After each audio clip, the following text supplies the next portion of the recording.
Hey y'all, I'm Allison, 30 female. Growing up, I had the privilege of being spoiled.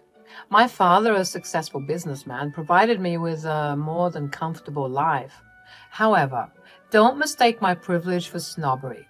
Sure, I enjoyed the finer things in life, but I also knew the value of humility. I wasn't just a spoiled brat. I was so much more than that. Unfortunately, the moment people heard my name, their assumptions would kick in. They would turn away, assuming that I was just another entitled rich kid.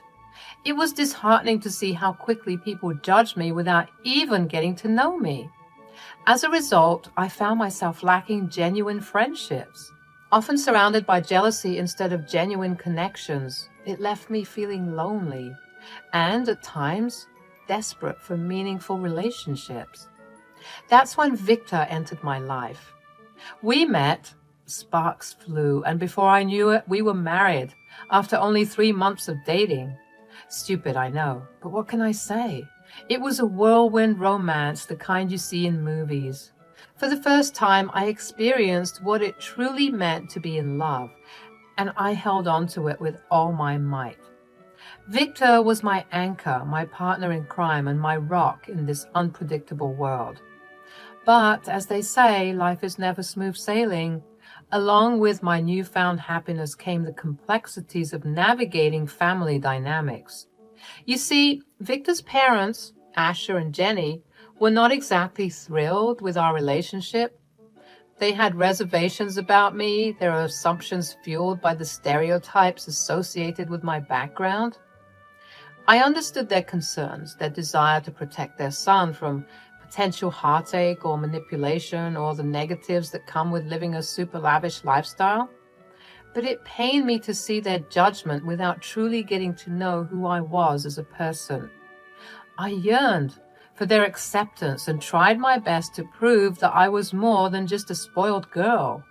Something changed the trajectory of my life forever, and it all started on this particular day, months after Victor and I tied the knot. Jenny, Victor's mother, called me out of the blue. It was a sunny afternoon, and I was caught off guard by her unusually chipper tone. You know, the kind of tone that makes your heart skip a beat because you know something unexpected is coming your way. Jenny began by exchanging pleasantries, and then she dropped the bombshell.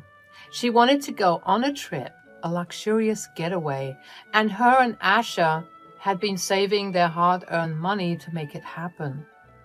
I could sense the anticipation in their voice, the excitement of something extraordinary on the horizon. In an attempt to please Jenny and finally get in her good graces, I blurted out without much thought, "Oh, don't worry about money. I'll take care of everything." Seriously? You do that? Of course, you're my family and I want you to fully enjoy your trip without worrying about expenses. I couldn't possibly let you do that, sweetie. It's too much. Nonsense. It's all on me. I love you and I want all of us to have a good time.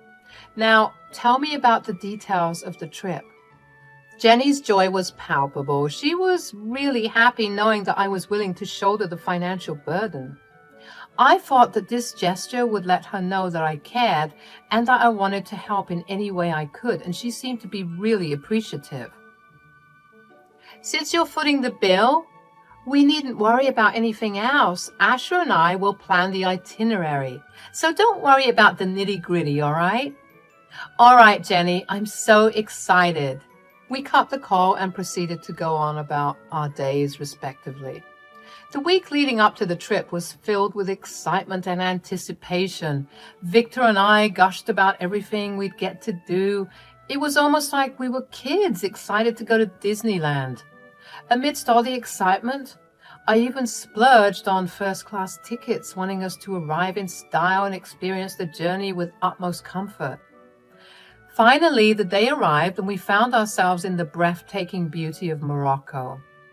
The vibrant colors, the bustling markets, and the rich culture immediately captivated us. For Victor, Asher, and Jenny, it was their first international trip and their amazement was contagious. Even though I had been to Morocco before, I couldn't help but fall in love with the place all over again. Being the one with previous experience in Morocco, I took on the role of a tour guide eager to show them the best spots and immerse them in the local culture. We have to explore the Djemma El Fna Square in Marrakesh. It's so beautiful. And don't even get me started on the cuisine. At first, everything seemed great. Victor, Asher, and Jenny seemed appreciative of my efforts, and we were having a wonderful time. However, things took a turn when we arrived at the luxurious five-star hotel that Jenny had planned and booked. We arrived at the beautiful Stardust Hotel. As I started unpacking in the hotel room, Asher suddenly said I should stop. Confused, I asked him what was up. Ali, you won't be staying with us in this fancy hotel. We've got a different place for you. I was taken aback, trying to wrap my head around what he was saying. I thought he was joking, so I laughed it off and continued, but Victor, my husband, approached me and tightened his grip on my arm, silently telling me to hold on a minute. I looked to Jenny for an explanation. Jenny, with a smirk on her face, chimed in. Oh, Ali, this five-star hotel is just for us. We found a motel online where you'll be staying. My jaw practically hit the floor. I couldn't believe what I was hearing. I turned to Victor, searching for answers in his eyes, but he stayed silent. My frustration grew, and I desperately tried to understand their twisted reasoning. What are you saying? Why are you doing this? Jenny and Asher wasted no time in explaining themselves. They claimed that they never really liked me, thinking I was too full of myself. This was their way of teaching me a lesson in humility. You've been spoiled for too long. You need to be humbled. I mean, seriously? Who offers to cover all the expenses on a luxury trip? And let us go first class. You just never stop, do you? You're always showing off your money. I did no such thing. I was just trying to be kind. Oh, please, Ali. We all know that you're obsessed with your money. You too? What is wrong with all of you? You think you're better than all of us, don't you? With your fancy dad and his fancy money, what would happen if he lost everything, You'd be nothing. I couldn't hold back my anger any longer. Are you kidding me? I've always appreciated what I have, and I've never acted like I'm better than anyone. I just wanted to take my family on a trip. What's wrong with that? Asher and Jenny both wore smug expressions, as if they were proud of themselves. It was crystal clear that their dislike for me ran deep. They were willing to go to extreme lengths to put me down without considering how hurtful their actions were. I turned to Victor, and for a moment he looked remorseful. I shrugged away from him and said, All of you are idiots. I guess I'm an idiot too for trusting any of you. I was so fed up and angry that I grabbed all my stuff and stormed out of that hotel room like a thunderstorm. Let me tell you, I was fuming. How could they treat me like this? As I made my way down to the lobby, my phone buzzed and I saw a notification from Jenny. Can you believe she had the audacity to send me the details of that crummy hotel they booked for me? Ugh, I couldn't even deal with it. I just blocked all three of them right then and there. I didn't need that negativity in my life. So there I was, stuck in the hotel lobby, feeling completely defeated. I walked up to the front desk, hoping that they had some other room available. But guess what? They were fully booked. Talk about adding insult to injury. I was so upset and didn't know what to do. I found myself sitting in the lobby, tears streaming down my face. It was in that moment of despair that I decided to call my dad. I poured my heart out to my dad. I told him everything that had happened, from the messed up booking to being left stranded in the lobby.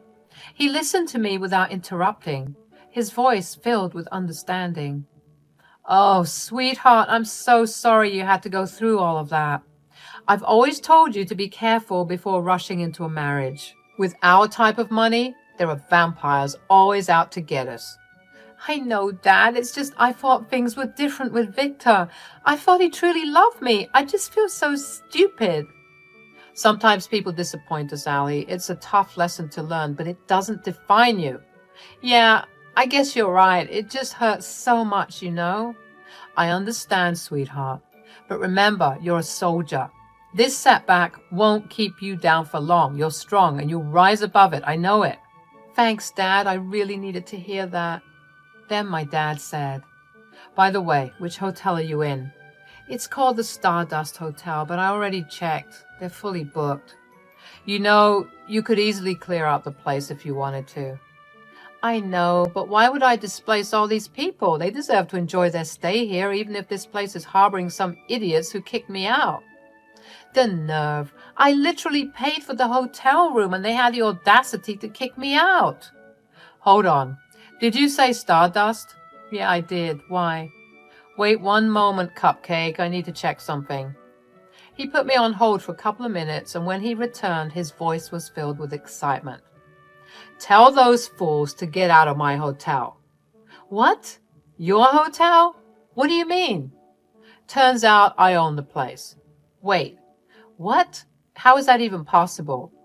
It's actually quite a funny story. So I was gambling. I know you said I should stop, but it was one time, I promise. Uh-huh, sure. Anyways, the lads and I were gambling and my friend was sloppy drunk, completely wasted.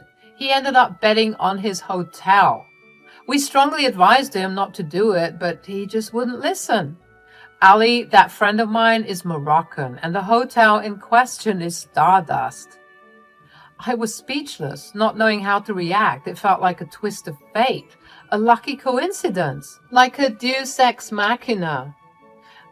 I'm presuming you won? Always. I never lose, you know that. I could practically hear him smirking through the phone. I don't know what to say. That's completely insane. I forgot to check up with him about transferring ownership. This game happened about a month ago, but I called him up when I put you on hold. You're insane. No wonder people think we're snobby. Well, that's just how the game works. Now go and kick those buffoons out of my hotel. Thanks, Dad. Don't mention it, sweetheart. You can stay in the luxury you deserve. Enjoy your time in Morocco and take a picture of their faces when you tell them the truth. I couldn't thank my dad enough for his support, and this unexpected turn of events, it felt like a ray of hope amidst the darkness. As I hung up the phone, a sense of resilience and determination filled me. I was ready to make the most of my time in Morocco, knowing that I had my dad's love and support, and the opportunity to turn this challenging situation into a remarkable experience. I stormed back to the hotel room where Jenny, Victor, and Asher were staying.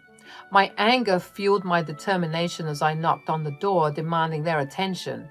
Victor opened the door, surprised to see me, but I didn't give him a chance to speak. I'm coming in whether you like it or not. I barged into the room and Jenny immediately started screaming. What do you think you're doing here? Didn't we already kick you out? Look, boy, she thinks that she can just waltz in here like she owns the place. Actually, I kind of do. Get a load of this. Are you so spoiled that you think any luxurious thing belongs to you? What did I tell you guys? I was right all along. If you don't get out of here, I'll just have to call security. Imagine that the daughter of a billionaire is escorted out of the premises by security. How embarrassing. Actually, Jenny, you won't be needing to call security. Jenny, they're already here. At that moment, the security guards who had accompanied me made their way inside. They began tossing out everyone's belongings, scattering them in the hallway. Asher, confused and alarmed, said, "What the heck is going on here?" It was the perfect moment to reveal the trump card I had.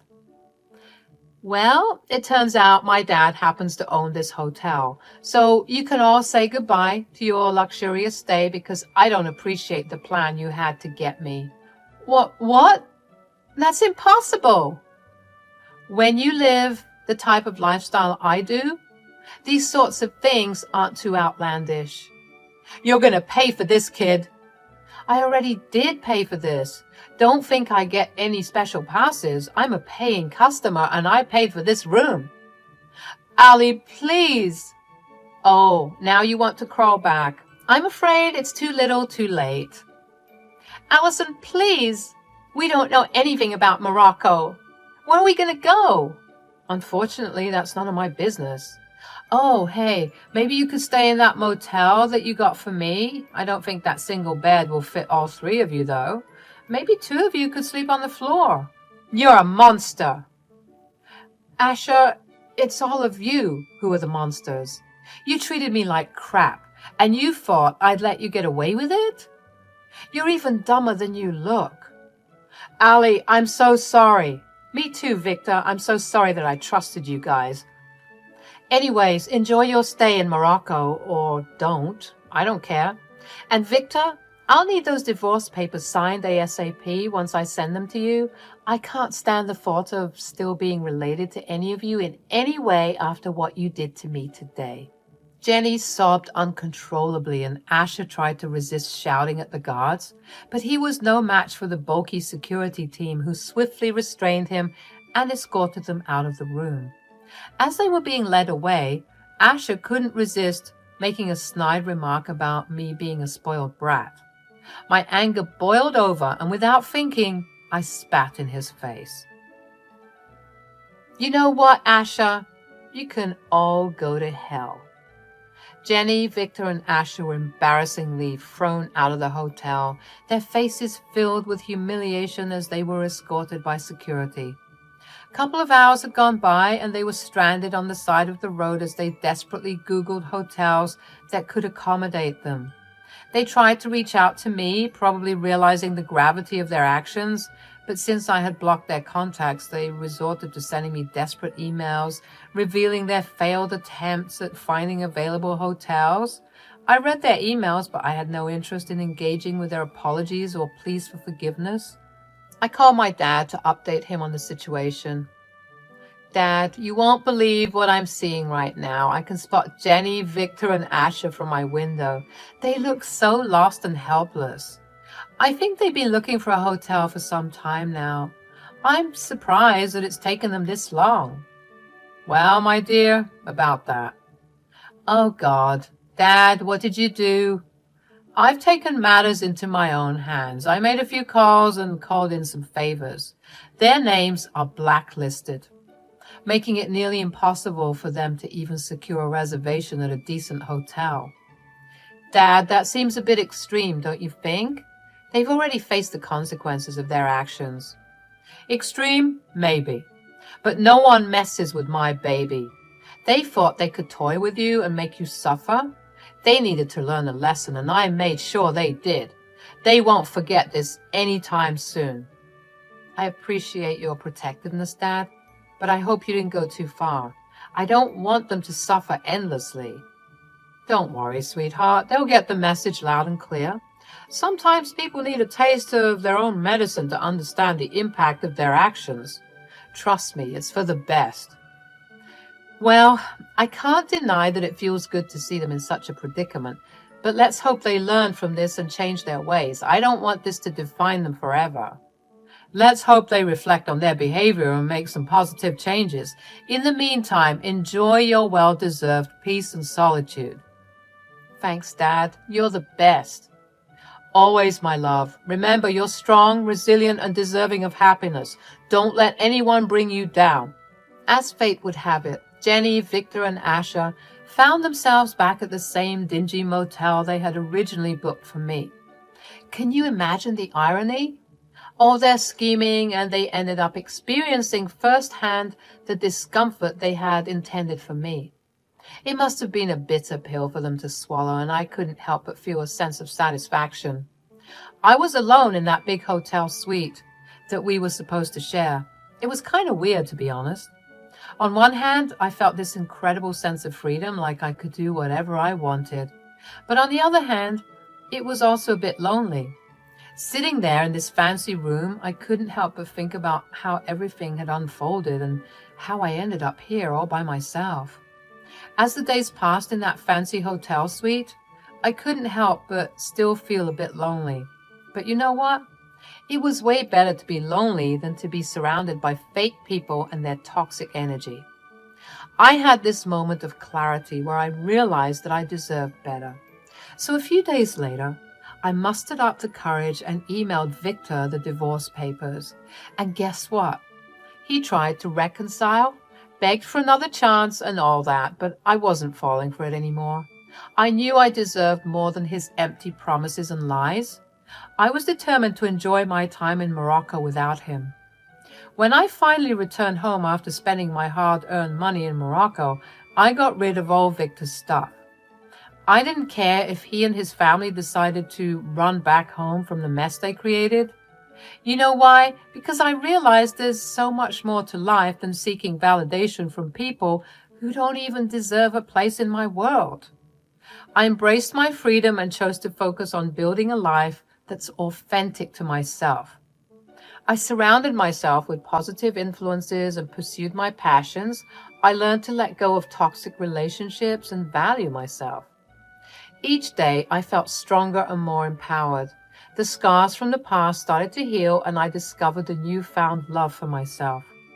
I learned that true happiness comes from within, not from seeking validation from others. Morocco taught me valuable lessons, and I held onto them as I moved forward in life. With determination and a smile on my face, I took the next steps towards my happiness. I left behind the toxicity and embraced a future filled with self-love and authenticity.